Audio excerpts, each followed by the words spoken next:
All right, welcome to the Collector Car podcast. This is going to be a fun one. It took me a while to figure out if I wanted to do this or not, but this is the best, crappiest collector cars. I'm hoping this is one of many different editions. And for the very first inaugural edition, I have Josh Stiegman. Josh, how you doing today, buddy? Greg, how are you, man? Thanks for having me on. Appreciate it. Yeah, man. We've met a couple years ago now, I guess, and you're a previous guest. You were on Guess the Hammer, our live streaming event. Yes. Added a Yes. lot of value to that with your knowledge of cars. So tell us a little bit about your knowledge of cars. What do you do and how come you know stuff about cars? Yeah. Well, I work for a company in Indianapolis called MotorVault. We're a collector car dealership with a focus on consignment.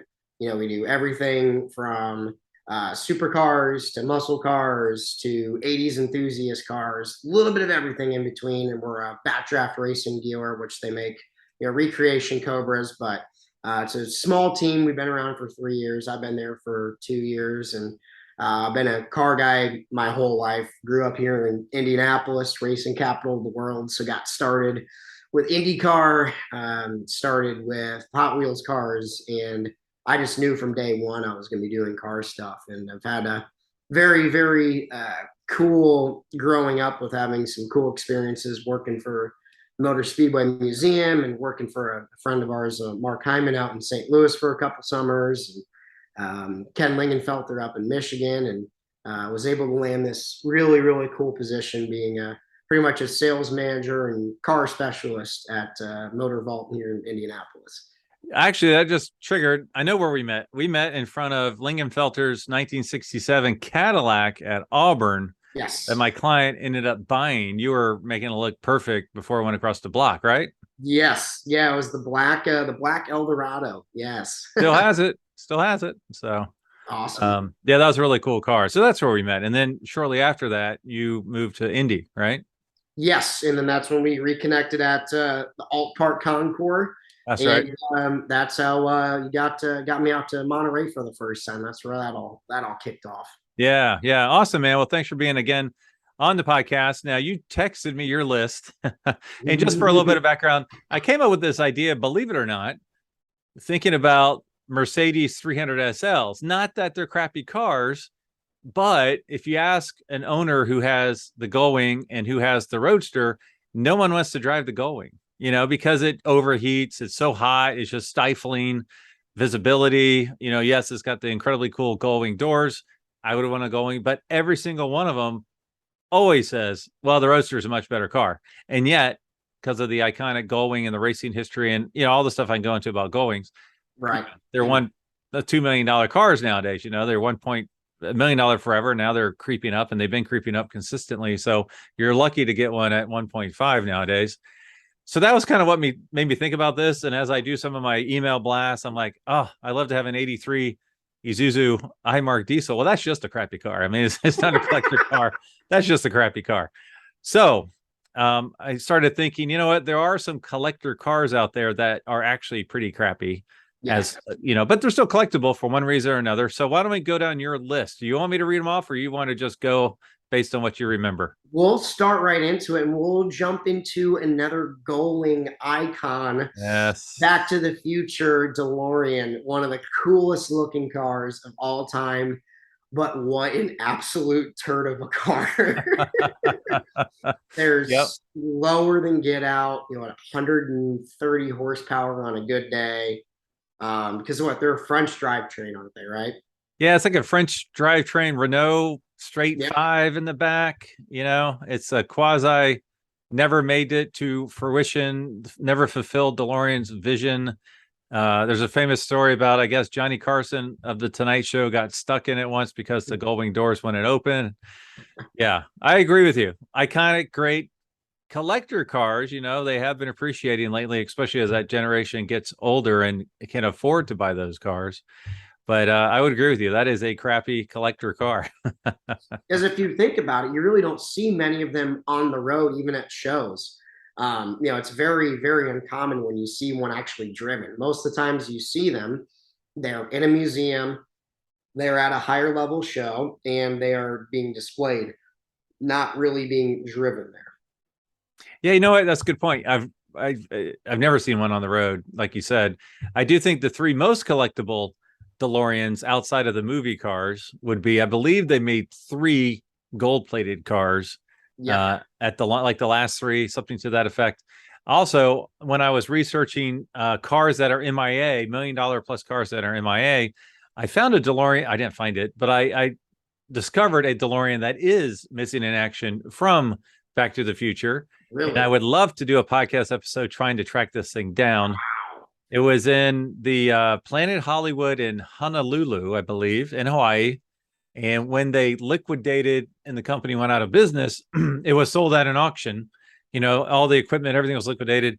It was from the movie, but it was a shell of a DeLorean, so not one of the more expensive ones that are worth more today. But as far as I can tell, nobody knows where that car is. So if you know where the Honolulu DeLorean Back to the Future shell is, please let me know. So maybe it found itself a Corvette chassis, hit 88 miles an hour, and just vanished back to 55. That's what it would take. Yeah. Just not a Corvette from that generation. No. We could go down a whole C3 crappy car conversation here, but we won't. All right. So your next car on your list is one that you had as a daily driver there when I met you in Indy one time, right? Yes, the Pontiac Fiero, a car that GM gave up on way too early because I was spoiled with a really good one. I was spoiled with a gold on gold 87 GT with the honeycombs that was two owners, 57,000 miles, you know, it was loaded up. It's a really, really pretty car, GT being the V6. They really didn't get that car nailed down until the last about 3 years, from 86 until 88. 88, they really redid a lot of stuff. They redid the suspension, where it was its own unique suspension for that car. And the reason why they, I think, part killed that car off is that the new redesigned GT from 88 was so quick on the road courses, since the suspension was all new and not Chevette, that it was actually outrunning the C4 Corvette on road courses. It was significantly faster. So they're like, we don't want a little six-cylinder Pontiac knocking down our flagship. But the main issue is when they built that car initially in 1984, is they pumped out way too many, way too quick, and they didn't have everything buttoned up. They had the fuel line issues. The car started bursting into flames. Right. Woefully underpowered.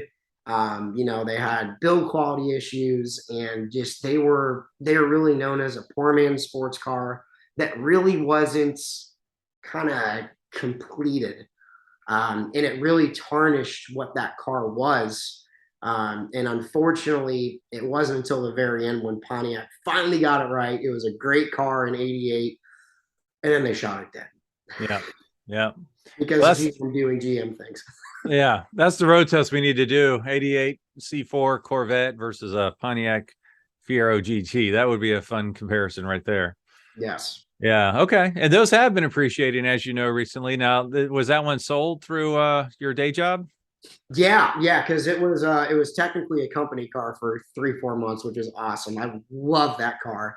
It was just so shocking how well the car handled and felt for an 80s General Motors product. It was absolutely shocking. So we did get, a good, chunk of coin for it for sure. But again, it was a really nice example. It's got to be a GT or a Formula or, lower mile pace car, but there are plenty of Fieros that are basket cases. Because that's the other thing. There are a lot of them out there, but a lot of them aren't running. They're sitting in backyards. There's normally 3 of them per backyard because they're all parts cars for each other. Yeah. So it's, again, cars like that. It's finding the really minty, nice ones with all the right options. That's what it comes down to. Yeah, it's not good if you have 3 Fieros and you can't remember which one was the parts car. Oh boy. Yeah, that's bad. Yeah. All right. Well, your next one's a big car. It's a big collector car. I mean, it's $500,000. So why do you say the Jaguar XJ220 is a piece of crap? Well, I've ridden in one briefly. It was violently noisy, violently rough. So you got that part for one. But again, it was not intended for comfort. But those cars are one of the most finicky to work on, one of the most impossible hard cars to work on, find parts for, because they used it was the Rover V6 rally engine is what they basically used in those. And up until about 10 years ago, there was only one shop in the entire United States that was certified by Jaguar to work on those cars, and it was in Muncie, Indiana, of all places. Yeah, yeah. Muncie Imports and Classics.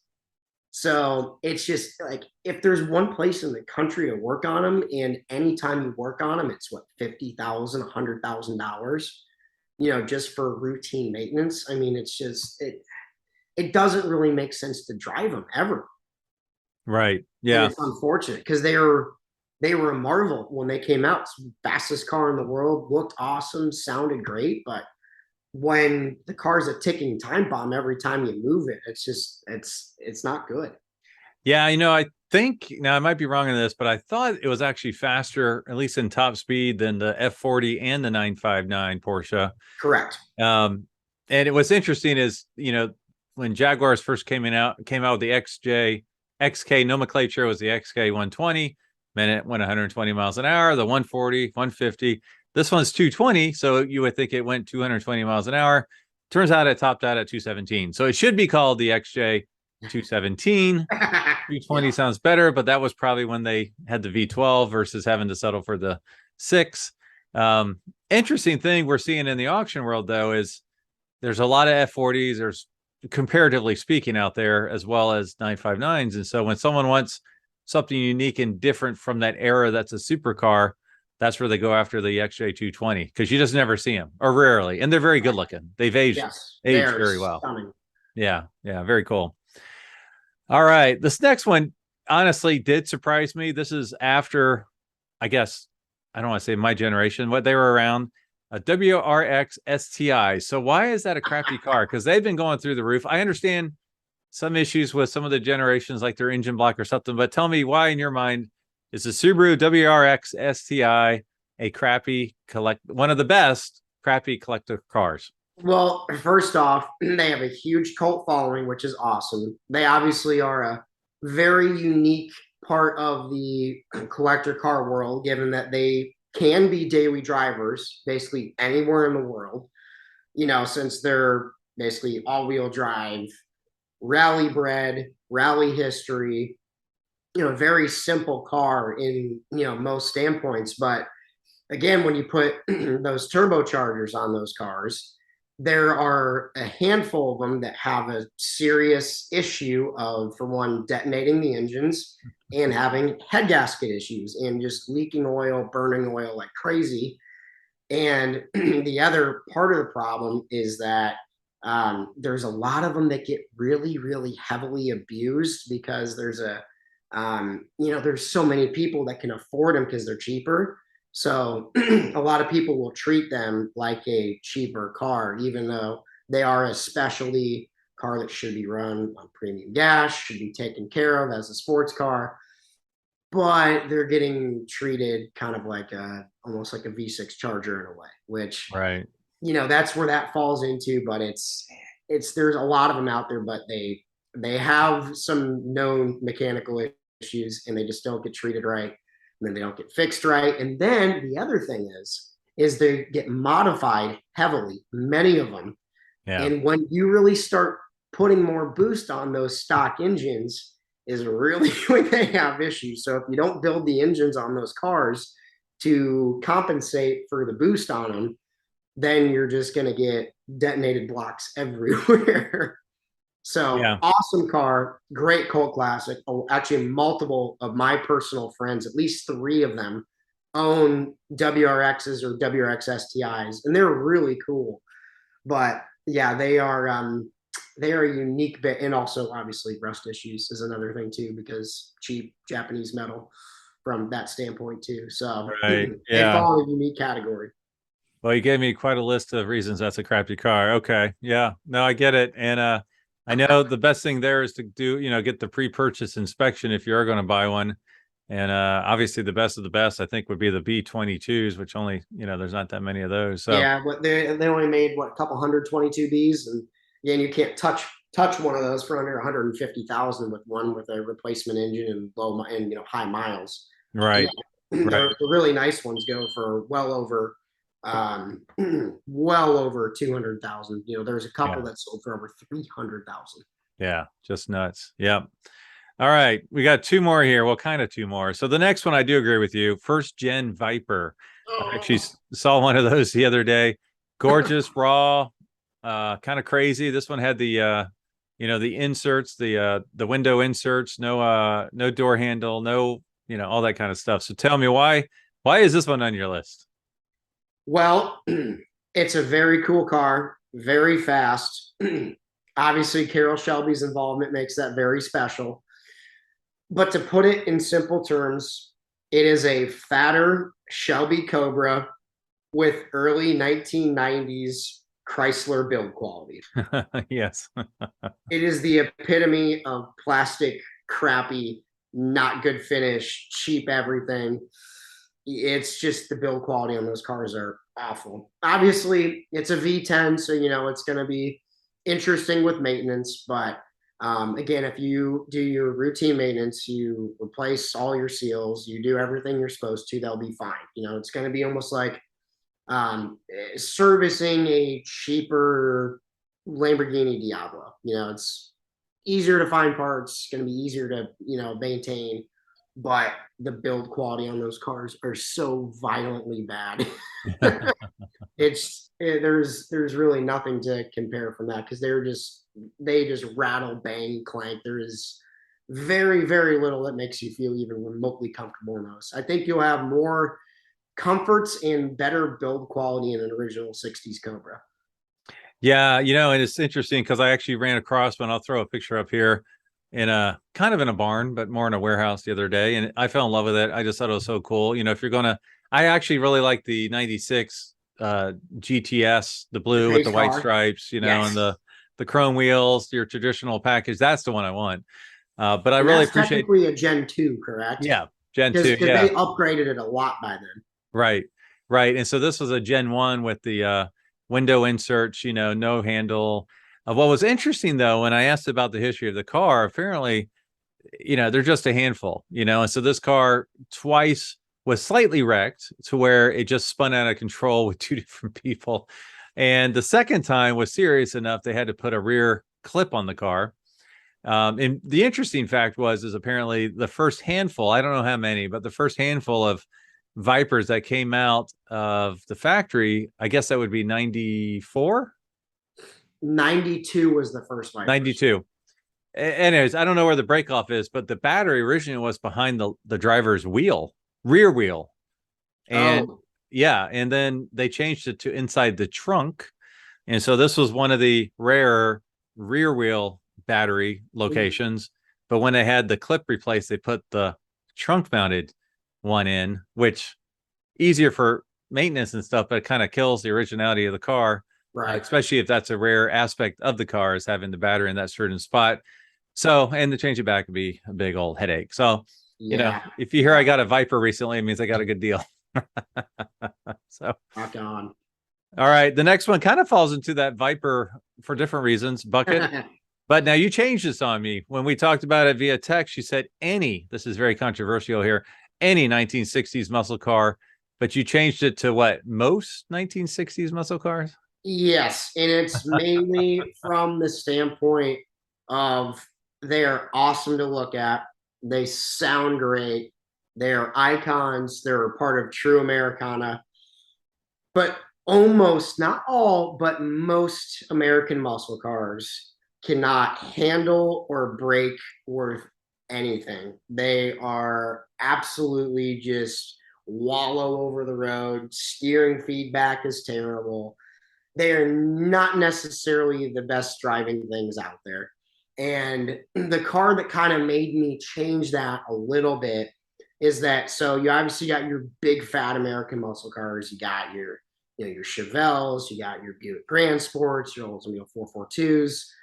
Those cars are boats. Those cars, no matter what, won't handle great at all.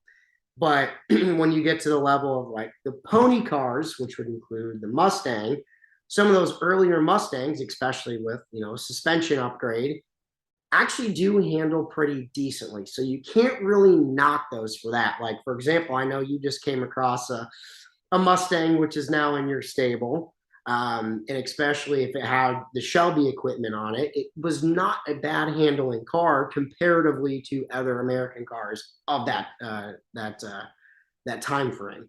I mean, obviously the Corvette's in its own ballpark, is built to be a sports car. Right, right. But the muscle cars were not intended to be taking corners quickly. And that really, really hurt, because when you have a 400 horsepower car and you need to at some point slow down in corner, thing feels like it's going to tip over and it's just too real. That's terrifying. And I would actually agree with you. Like a base Mustang, like I got a nice little hypo K code. I found it under a tarp. I'll do a little video about it.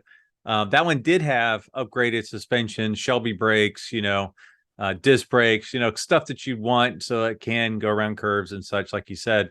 But like the base Mustang, which I absolutely love, just the build quality on the car, they're just mass market. They're just making those as quickly as they can. You shut the door, it just sounds horrible when you shut that door. And I even have I compared it to I think it was a 68 442.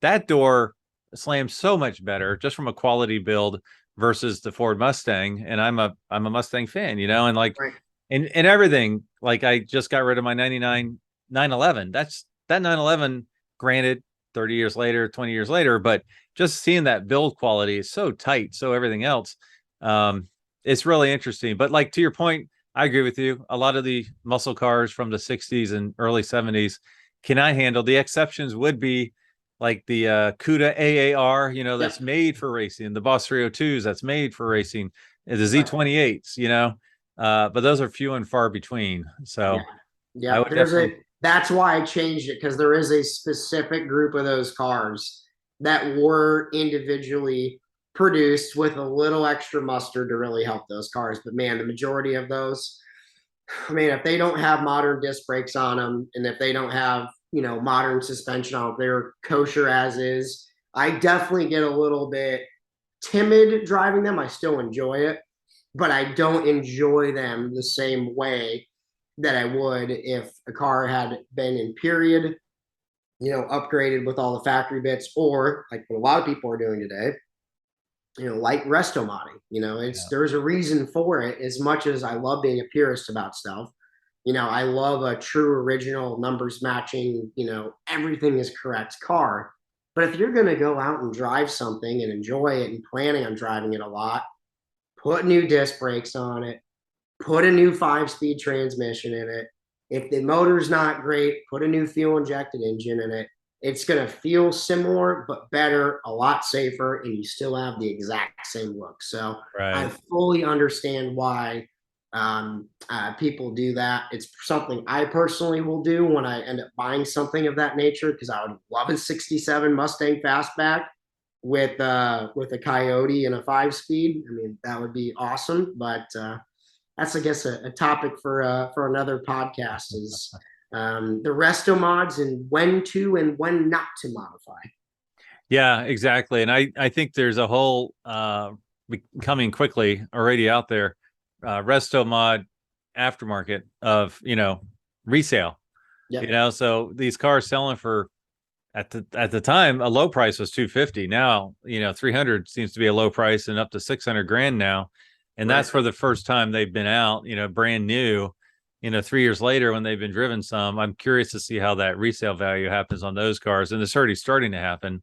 Right. And that goes, that'll play towards, the quality, the name of the builder, quality of the parts, that kind of stuff. So thanks for being on our first episode of the Best Crappiest. One, I do want to give an honorable mention, because I can't probably mention our first episode of this without mentioning the Lamborghini Countach. What is your thought on the Countach? Is that one of the best, crappiest collector cars ever? Yes, because it's one of the most iconic design cars of all time. It is probably the single most posterized car of all time. Oh. Even with people like, I'm 26, even people my age, it doesn't matter what, it's a Lamborghini, even if you're not a car person. So from that standpoint, they're awesome. But from what I've heard, I've never been in one yet. I hope to change that at some point. I heard they drive like a truck. They drive terrible. They have zero visibility. And the experience behind the wheel is actually a letdown comparative to, say, for instance, an F40, to a Testarossa, to a Lotus Esprit, whatever you may have. So I would agree with that for sure from the driving standpoint of it. Um, Obviously, the looks and the iconic part of that car will keep it right at that flirtation point of, is it crappy or is it not? It'll always be a debate on that one. Yeah, I was in a collection out in Illinois, middle of nowhere, in corn country, and the guy had a Countach, and he insisted that I sit in it, which was cool. Really, really hard to get into, really hard to get out of. And he's like, "This car drives like a grain truck." In the same sentence, he said, "But I'll never sell it." It's that the poster car. He also has a Diablo, and he said the difference between those two cars, even though structurally there's a lot of similarities, but all the stuff that they fixed between those two cars is unbelievable. He said the Diablo is so much more of a joy to drive, much more of an everyday car versus a Countach, which he said is basically horrible, but he'll never get rid of it. Oh yeah, put in the main staple of a collection. Put those doors up. Yeah. Everybody will go to that car, take photos, the whole 10 yards. That car will have that as long as cars are on a road, and even past that. That car will always be an icon, no matter what happens. Yeah. Well, I appreciate you being on the podcast. Tell our listeners the best way to find you. Do you have an IG handle? Where do you work? What's the website? Yes, yeah. So it's our website for our dealership is www.motorvault.com. We are on Instagram as Indie MotorVault, and then we are just MotorVault on Facebook. We're growing our YouTube page a little bit. We're starting to do kind of a little bit more of something really fun, which obviously from you knowing me a little bit, I love going to auctions. I love being in the depths of everything. And we just started recently going to auctions, taking my video guy with us, and really kind of getting the backstage access of what it feels like to be there, watching the cars go across, getting some commentary, looking at all the cars coming through the staging lines. And we did that at Worldwide Auctioneers Auburn for our first one, and it was fun. So this we got Mika Mindy coming up here, which whenever this will be posted will be obviously in the future, but Mika Mindy will be another one, and hoping to do more of those, of really kind of taking in what the collector car auction side of the car scene really is all about. So we're growing, we're having fun, and we're enthusiasts first things first. So that's what it's all about. All right, man. Well, thanks so much. I do appreciate it. Yeah, Greg, you bet, man. Thank you.